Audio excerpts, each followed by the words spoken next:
Oi gente, eu sou a Lígia e o vídeo de hoje é sobre o livro Jantar Secreto, escrito pelo Rafael Montes.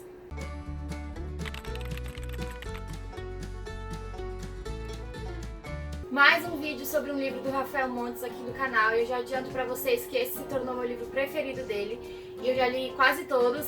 Antes de tudo, se você tá chegando agora, já se inscreve, ativa o sininho, deixa o like, deixa seu comentário, me segue no Instagram, eu vou deixar aqui embaixo pra você não perder nada. Eu tô sempre postando conteúdo lá no Instagram e toda terça-feira tem vídeo novo aqui no canal. Então ativa o sininho pra você não perder nenhum. E vamos pra essa história que me surpreendeu profundamente. Bom, O Jantar Secreto foi escrito pelo Rafael Montes, um autor brasileiro, e foi publicado pela Companhia das Letras. O livro conta a história de 4 amigos, mas antes de eu começar o enredo, eu queria ler para vocês o primeiro capítulo, que só tem um parágrafo. E eu acho que ler o capítulo para vocês vai poder passar um pouquinho da dimensão do que é este livro. Se preparem! Na madrugada do dia 18 de junho de 2016, um homem entra na 15ª DP do Rio de Janeiro, no bairro do Jardim Botânico, e pede para falar com um delegado de plantão. Suas mãos tremem, mas ele mantém o olhar firme. Veste um smoking ensopado de sangue. Você está bem? Perguntam os policiais. Está ferido? O homem insiste em conversar com o delegado de plantão. Senhor, o que aconteceu? Vou chamar uma ambulância.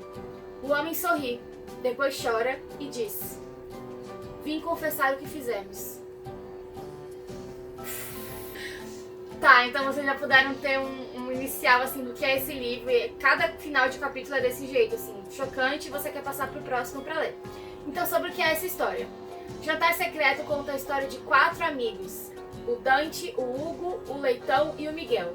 Eles nasceram e viveram a vida toda numa cidadezinha lá no interior do Paraná, chamada Pingo d'Água, que tem bastante cunho religioso, assim, é um interior pequeno, então todo mundo da cidade é bem religioso. Os 4 são melhores amigos desde sempre, e eles foram juntos morar no Rio de Janeiro porque eles foram estudar.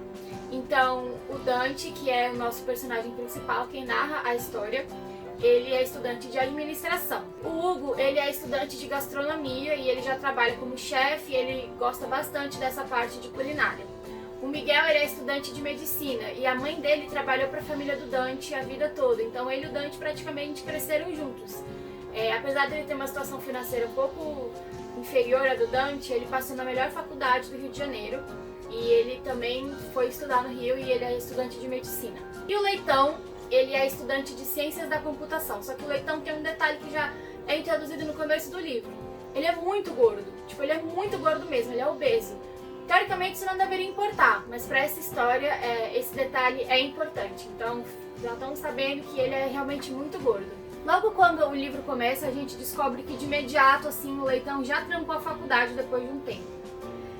Cada vez mais ele vai ficando mais perdido e evita sair de casa, passa o dia deitado na cama, jogando videogame, comendo fast food. Então ele meio que está se afundando assim nessa rotina que não faz bem para ele. Então ele trancou a faculdade e está sem perspectiva. E a história do livro começa com o aniversário do Leitão chegando. E os amigos querem fazer uma surpresa especial de aniversário, dar um presente que seja legal. E eles sabem que o Leitão é virgem, justamente por ele ser muito gordo, ele ainda não teve relações com nenhuma pessoa. E eles pensam que uma solução para isso seria contratar uma profissional do sexo, uma prostituta, uma puta, como é dito no livro, para satisfazer os desejos do Leitão e ser um presente de aniversário que ele teoricamente iria adorar e se divertir. De início o Dante fica, gente, meu Deus, claro que não, vamos dar um jogo novo, vamos dar um DVD. E eles acabam decidindo e eles vão atrás, o Dante vai atrás dessa pessoa para ser o presente de aniversário do Leitão. E ele chega na Cora, uma prostituta que, enfim, vai e é o presente de aniversário do Leitão. E a Cora, desde o início, ela não é aquele clichê que você espera de uma prostituta, aquele estereótipo. Uma moça que seja, sei lá, fútil, ou que... Enfim, ela se mostra uma pessoa diferente do que o Dante esperava, devido à sua profissão. Então, o sonho dela é ser escritora, ela escreve poesias, e ela diz que o nome dela, Cora, é inspirada na Cora Coralina, a escritora que a mãe dela adorava. Então, assim, você vê que ela é uma pessoa genuinamente artística e ela é muito legal. É impossível você não gostar dela durante a leitura. A vida vai passando, e eles estão nesse apartamento, os 4 amigos, e eles recebem um dia uma ligação do proprietário da imobiliária perguntando, tipo, ei, vocês não vão pagar o aluguel? E aí o Dante fica, como assim? Não vamos pagar o aluguel? A gente tá pagando, o leitão deposita todo mês. E aí a imobiliária fala, não, a gente não recebe o pagamento de vocês faz 6 meses e se vocês não pagarem, vocês vão ser despejados. Nessa hora o Dante surta, tipo, fazia 6 meses que eles estavam pagando e o dinheiro não entrava. Quando ele foi falar com o Leitão, ele descobriu que esse tempo todo o Leitão se apaixonou pela Cora, a prostituta. Desde o primeiro encontro no aniversário dele, ele pede pra ela voltar e ele tem usado o dinheiro que os meninos dão pra ele do aluguel pra pagar ela e comprar presentes, enfim. Os meninos se desesperam, porque a dívida é de quase 30 mil reais. Como que eles iam pagar todo esse dinheiro arranjado nada, né? Se, enfim, eles não tinham. A família do Dante é uma família bem rica, mas ele não quer pedir pra mãe dele. Ele fala, pô, esse dinheiro que vem da minha mãe, ele vem com juros porque ela vai me atormentar e ela vai ter mais poder sobre mim e eu que sou um homem adulto, independente, eu não quero depender dela. Então eles começam a pensar o que poderia trazer dinheiro para eles resolverem esse problema. O Hugo, que é um chefe, ele dá a ideia de eles fazerem tipo um jantar especial, mais privativo. Ele fala sobre um aplicativo que está circulando aí, que a pessoa, os interessados pagam e vão até a casa dessa pessoa para desfrutar de um jantar exclusivo em que a pessoa, o chefe, vai proporcionar na casa e tudo mais. E por ele ser um chefe e ele já ter um apartamento, talvez pudesse ser uma boa ideia fazer esse jantar. Eles ficam meio assim, mas acabam decidindo. Então o Leitão, por ser um gênio da informática, fica responsável por fazer o convite, em cadastrar no aplicativo e tudo mais, para poder anunciar que eles iam fazer. E eles começam os preparativos, o Hugo começa a estudar o cardápio, criar o menu, ele é extremamente egocêntrico, então ele se acha uma grande estrela da gastronomia, ele estuda e passa todo o tempo livre dele tentando pensar em combinações e nuances de sabor, sabe? Então todos eles começam a ficar nessa, menos o Miguel, que é o estudante de medicina, porque ele é muito ocupado. Ele é muito centrado nos estudos e ele é muito sensível, então ele tá sabendo o que tá rolando, mas ele não tá muito envolto. Um dia o Dante chega em casa e os meninos estão discutindo. Ele vai ver o que aconteceu, ele descobre que quando o Leitão cadastrou no aplicativo, foi fazer o convite para esse jantar, ao invés de ele colocar o menu que o Hugo criou, ele substituiu todas as proteínas, que no caso seriam as carnes, o bife de boi, de frango, sei lá, por carne humana. Ele disse, eu tava... Porque o Leitão é assim, se tem a possibilidade dele fazer merda, ele vai fazer. Ele, foi só pra brincar, só pra ver o que ia dar, eu troquei carne de boi por carne humana. E por incrível que pareça, teve muita procura. Só que obviamente o aplicativo, o site, tirou do ar a publicação. Mas ele foi rápido e conseguiu pegar o e-mail das pessoas que tinham se cadastrado dizendo que tinham interesse. E aí depois você fica pensando, tipo, caraca, o Leitão gratuitamente mudou pra carne humana, por que do nada? E aí ele se lembrou de um enigma que o Dante contou pra eles logo quando eles se mudaram pro Rio de Janeiro. E esse enigma quem contou pro Dante foi um professor dele da faculdade. Vocês devem conhecer, eu conhecia já do jogo Black Stories, que eu jogo. Que um dia um homem está entrando num restaurante e ele vê lá que eles servem carne de gaivota. E ele fica eufórico e pede, super feliz, e na hora que ele come, ele começa a chorar e depois se mata. E aí você tem que descobrir por que esse homem se mata.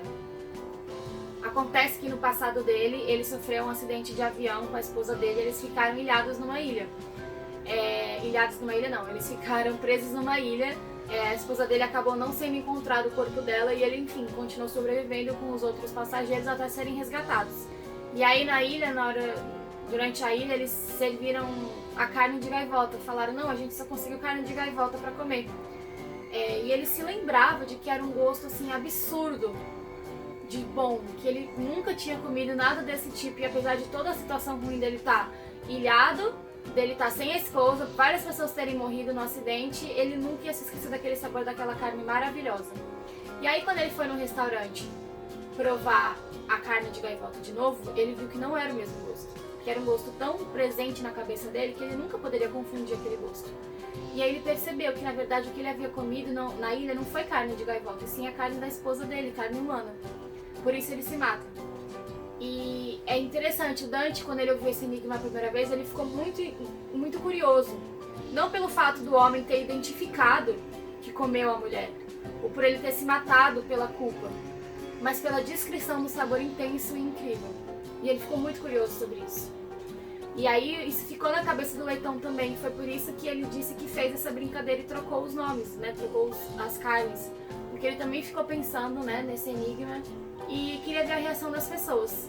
E aí os meninos ficaram, Leitão, você é maluco? A gente, como assim? Enfim, gente, canibalismo, né? É uma questão que ninguém fala. É extremamente tabu e proibido socialmente e não há nem discussão sobre isso. Eles ficam, você tá louco, cara? Ele, não. Mas a gente pode fazer, talvez a gente não precise servir carne humana. Mas vamos dizer que e a gente pode cobrar muito caro. E eles estavam vendo que cada pessoa interessada de participar desse jantar ia pagar 3 mil reais. Ou seja, com 5 jantares, mais ou menos, se eles convidassem 10 pessoas por jantar, eles já teriam muito mais do que o dinheiro da dívida. Que seria um dinheiro fácil na cabeça deles, porque eles já tinham um apartamento, o era chefe, eles só precisavam comprar, tipo assim, pratos e talheres mais arrumados, e aí um deles poderia servir, então seria muito fácil. E eles ficam nessa, tentando decidir, e eles acabam concordando em fazer esse jantar. Só que o Hugo, ele é extremamente assim... Só que o Hugo, nesse negócio interior dele de ser um grande chefe, ele até fica curioso pra saber como seria a carne humana, e o Leitão acaba depois insistindo que, tipo, eles não podem vender uma coisa e não ser.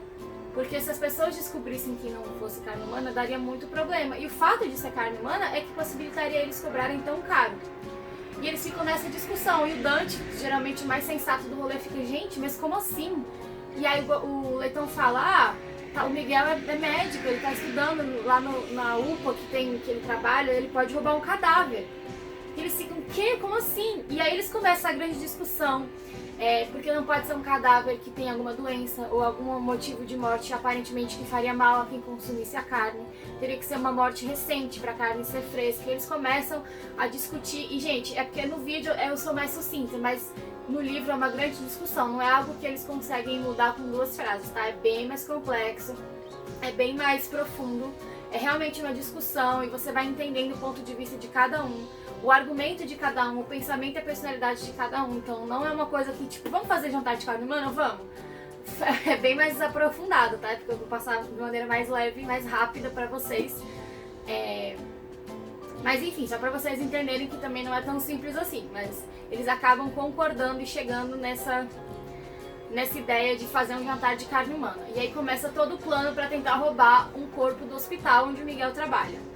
E essa parte é bem tensa, tá? Tem muitas coisas que acontecem. Eles acabam conseguindo roubar um corpo de uma mulher que havia acabado de morrer. Não me perguntem os detalhes, porque é uma loucura, só lendo mesmo pra saber. E beleza, só que agora é a pior parte, digamos assim. Eles precisam cuidar dessa carne, eles precisam fatiar, enfim, fazer os preparativos para ela ser consumida. E aí, enfim, eles estão lá com a mulher pendurada numa corda, eles estão tentando ver como é que eles poderiam cortar, filetar essa carne, quando de repente a Cora chega em casa e pega eles no flagra com um cadáver na sala, tentando fatiar o cadáver. E primeiro eles ficam putos, porque, foi graças a ela que o Leitão se endividou e colocou eles todos nessa situação.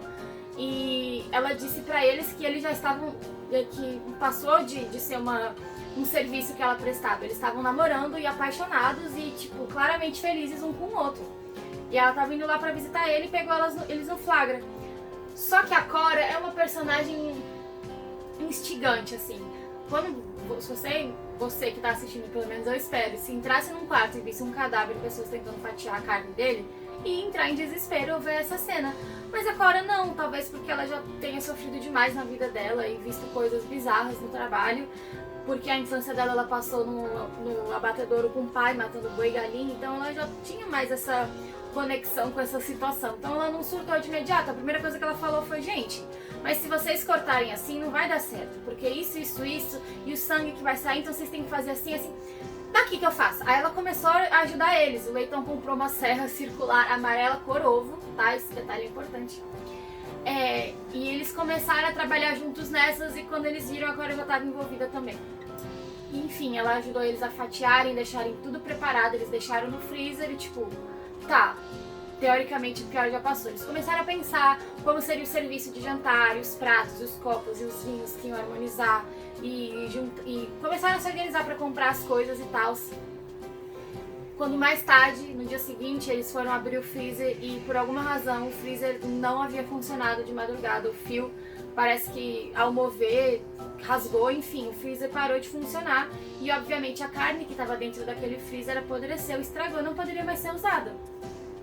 Só que não é uma carne que você compra no mercado, né? Igual um bife de boi. Como é que eles iam arranjar outro corpo em pouquíssimo tempo pra fazer aquele mesmo trabalho de cortar tudo e, enfim, né? Arranjar um corpo não é fácil. E eles começam a se desesperar, tipo, ai, por que a gente vai ter essa ideia? Vamos desistir, vamos servir bife de boi, eles nem vão saber, e aquele negócio. Só que o Leitão falou um argumento que faz sentido. Uma pessoa que está interessada em comer carne humana, com certeza já comeu das carnes mais exóticas, como jacaré, como cachorro, sei lá. Então provavelmente ela saberia identificar que aquilo era um boi. Então eles não poderiam mais voltar atrás, já estava confirmado, as pessoas já tinham feito o depósito, eles tinham que continuar em frente. Então o Hugo, num desespero, falou, deixa que eu resolvo. Algumas horas depois ele voltou com o corpo de um homem negro, assim, todo sujo e machucado, e eles ficaram, Hugo, como você achou esse corpo? Ele, não importa. Não importa, eu consegui, tá aí, podem começar a fazer o processo de novo que eu vou me preparar para fazer esse jantar. E o Dante ficou muito assustado, porque ele pensou, pô, será se o Hugo matou esse cara? Como que ele achou esse corpo? No desenvolver do livro a gente descobre como isso acontece. Eu não vou contar pra vocês, porque todo esse processo de descobrir é interessante. E o jantar acontece. E por uma bizarrice, foi incrível, foi um sucesso, as pessoas, os convidados adoraram. Eles usaram um pouco dinheiro que eles tinham para comprar coisas mais requintadas, então o jogo de jantar, os vinhos para harmonizar. As pessoas ficaram obcecadas, já queriam o próximo encontro para fazer de novo, com um novo cardápio. Eles chamaram o Hugo, o chefe, para parabenizar. Obviamente ele ficou, porque ele é super egocêntrico. Então assim, foi um sucesso. E eles não esperavam, e eles estavam meio em choque, tipo, meu Deus, mas é um corpo, e será que a gente vai fazer de novo? Mas querendo ou não, é um dinheiro tão fácil, mas e se pegarem a gente? E aquele negócio, sabe? E a história começa a pegar fogo nessa hora. Porque do nada um investigador de polícia bate na porta deles e fala, oi, um homem negro ontem foi atropelado, e o cara que atropelou fugiu e a gente não achou o corpo. Por um acaso a gente viu que esse carro é o mesmo de vocês. Vocês podem responder algumas perguntas e mostrar o carro, não sei o que. E aí o Dante fica, meu Deus, é agora, ferrou. Eu não vou contar também essa parte, mas assim, são muitos acontecimentos. Um dos homens dos convidados do jantar aborda o Dante na livraria, porque ele trabalhava como livreiro numa livraria que, por sinal, ele odiava, porque o trabalho dele era um porre, o chefe dele era horrível. Mas enfim, ele precisava do dinheiro e ele não conseguia emprego na área de administração. E eu falo do Hugo ser uma pessoa egocêntrica, mas o Dante, ele também tinha esse negócio interno de que ele queria muito alcançar assim uma carreira de sucesso, ser bem sucedido e fazer a diferença, sabe? E se sobressair diante dos outros. Então ele era muito frustrado com isso. E aí um dos convidados do jantar, um homem muito rico, abordou ele na livraria falando que ele gostaria de fazer uma sociedade com os meninos. Serem parceiros, fazerem mais jantares, só que com o dinheiro dele eles poderiam ampliar muito mais o repertório de vinhos, ingredientes e alcançar mais pessoas. E eles nem precisariam se preocupar em conseguir o corpo, porque a família dele tinha um crematório, onde cremam as pessoas. Então para eles seria muito fácil, porque eles receberiam um cadáver, fariam um cadáver para o jantar e pegariam os cinzas de qualquer coisa e diriam para a família que é o seu familiar, e eles também não teriam como comprovar que não seria, nem motivos para suspeitar. Então, teoricamente, né, seria uma coisa fácil e que eles poderiam ter sucesso juntos. Mas o Dante não quer se envolver com isso. Ele falou, não, cara, já foi demais pra mim, a gente tá com essa dívida, enfim. O cara, não, eu pago pra você. Ele, não podemos nos envolver com isso, não é assim, a vida... Enfim, o Dante super negou e ficou nervoso, enfim, sabe, recuou, não quis. Mas aí o tempo foi passando e ele foi vendo o quanto ele odiava o trabalho dele. E esse mesmo homem abordou o Hugo e os outros meninos. E os outros meninos, no caso o Leitão e o Hugo, porque o Miguel, ele estava extremamente nervoso. Era um menino mais sensível, então ele estava tipo, caraca, eu sou médico, eu era pra eu estar defendendo as pessoas, eu tô roubando cadáveres, eu não quero me envolver com isso. Cada vez mais que a situação piorava, ele ficava mais em choque, com a sensação de que vai botar tudo a perder e contar pros outros, sabe? Mas o Hugo, nesse seu ímpeto de ser um grande chefe e das pessoas terem elogiado ele, topou na hora. E o Leitão também, porque ele queria dinheiro. A Cora também disse que podia ficar responsável por continuar fatiando os corpos, enfim, eles meio que começaram a criar um negócio. E no início o Dante se recusou, mas depois ele viu que o negócio ia pra frente mesmo sem ele, porque os amigos dele já haviam topado. E ele queria ser um grande administrador, queria ter uma empresa, um negócio.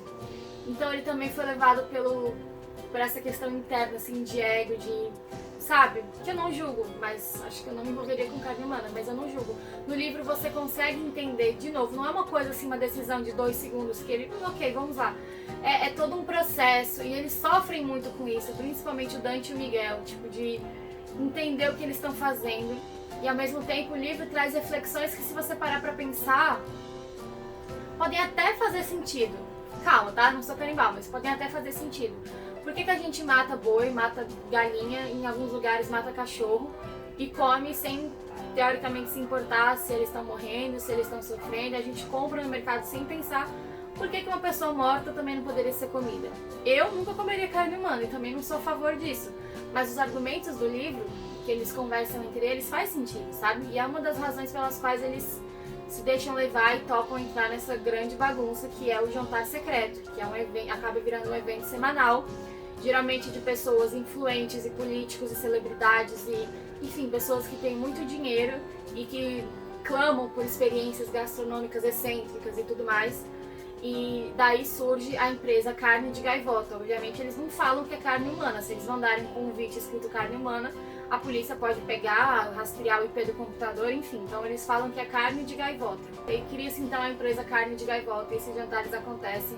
E cada vez mais vai criando mais estrutura e ficando mais famoso e mais pessoas. E enfim, a história começa a se desenrolar daí. Obviamente muita coisa dá errado. Meu Deus, gente, é muito plot twist.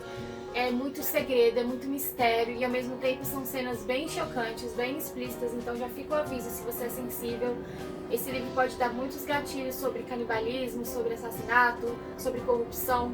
Então foi uma leitura forte e eu não recomendo você ler comendo, como eu fiz, porque eu pensei, dá nada, eu tô aqui comendo. Não, eu fiquei muito enjoada depois, então não recomendo você ler comendo e...